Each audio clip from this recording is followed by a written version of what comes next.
এয়া সদৌ অসম ছাত্ৰ সন্থাৰ সাধাৰণ সভা অনুষ্ঠিত হৈছে শিৱসাগৰৰ তলাতল ঘৰত। আৰু আজি যেহেতু সাংস্কৃতিক শোভাযাত্ৰা আছে, ইয়াৰ আটাইতকৈ আকৰ্ষণীয় কেন্দ্ৰবিন্দু হৈছে যে 50,000 অংশগ্ৰহণ কৰিব। আচলতে সাংস্কৃতিক শোভাযাত্ৰাত অংশগ্ৰহণকাৰী 50,000ৰো অধিক হ'ব। আৰু সেয়ে চাওক, ইয়াৰ মুখ্য আকৰ্ষণীয় কেন্দ্ৰবিন্দু এয়া হাতী। এইদৰে দুটাকৈ হাতী অনা হৈছে। এজনী হয়তো মাক আৰু পুতেক যেন অনুভৱ হৈছে। এয়া শিৱসাগৰ তলাতল ঘৰৰ পৰিৱেশ আমি দেখাইছো। চাওক, বৰ্তমান সময়ত যি পৰিৱেশ, সাংস্কৃতিক শোভাযাত্ৰাৰ এক সুন্দৰ পৰিৱেশ। 50,000 লোকে অংশগ্ৰহণ কৰিব এই সাংস্কৃতিক শোভাযাত্ৰাত।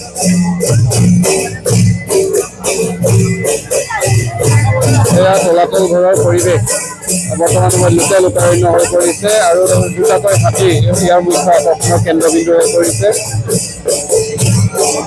আৰু যিহেতু আপোনালোকে নিশ্চয় গম পাইছে, শিৱসাগৰৰ যুৱক সমীৰণ ফুকন বৰ্তমান সময়ত সদৌ অসম ছাত্ৰ সন্থাৰ সাধাৰণ সম্পাদক নিৰ্বাচিত হৈছে।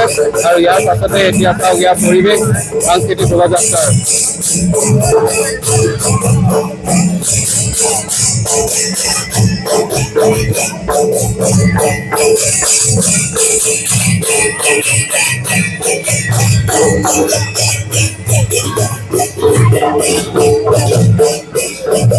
আৰু দুটাকৈ হাতী মাক আৰু পুতেক যেন অনুভৱ হৈছে, আকৰ্ষণৰ কেন্দ্ৰবিন্দু হৈ ৰৈছে। তেওঁলোকো শোভাযাত্ৰাত ইয়াৰ পৰা যাব। আৰু এয়াই এটা সুন্দৰ পৰিৱেশৰ বাতাবৰণ দেখুৱাবলৈ চেষ্টা কৰিছে। আৰু জাতি বৰ্ণ নিৰ্বিশেষে বিভিন্ন প্ৰান্তৰ লোকসকলে ইয়াত অংশগ্ৰহণ কৰা পৰিলক্ষিত হৈছে। বিভিন্ন প্ৰান্তৰ আৰু বিভিন্ন সাংস্কৃতিক দলে ইয়াত অংশগ্ৰহণ কৰিছে। এয়াই হৈছে বৰ্তমান সময়তে তলাতল ঘৰৰ যি মুকলি পথাৰ, এই মুকলি পথাৰ ইয়াতেই। আৰু যিহেতু পৰাগ চলিহাৰ ষ্টেডিয়াম, এই দুইখন ক্ষেত্ৰতে বৰ্তমান সময়ত সদৌ অসম ছাত্ৰ সন্থাৰ সাধাৰণ সভা হোৱা পৰিলক্ষিত হৈছে। আমি বৰ্তমান সময়ত ইয়াৰ পৰিৱেশ দেখাইছো। বিশাল শোভাযাত্ৰা, য'ত 50,000ৰ অধিক লোকে অংশগ্ৰহণ কৰিছে।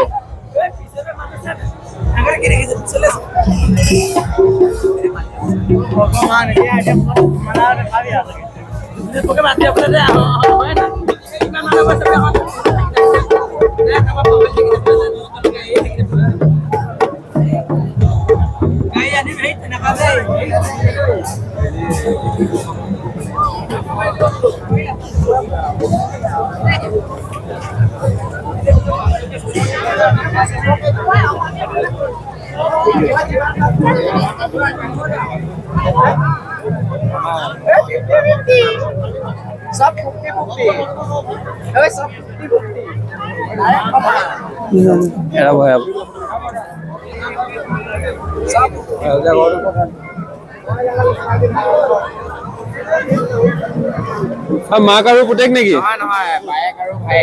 বায়েক আৰু ভায়েক। ইয়া বায়েক আৰু ভায়েক। এই নামটো কি আছিলে? পদ্মনী। য়েছ, পদ্মনী। আৰু ভায়েক বাবু। পদ্মনী আৰু বাবু, বায়েক ভায়েক। ভালে আছা?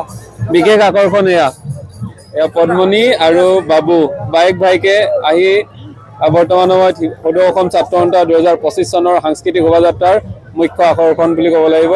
এয়া পদ্মনী আৰু বাবু, বায়েক ভায়েকে এইদৰে সাংস্কৃতিক শোভাযাত্ৰাত অংশগ্ৰহণ কৰা পৰিলক্ষিত হৈছে।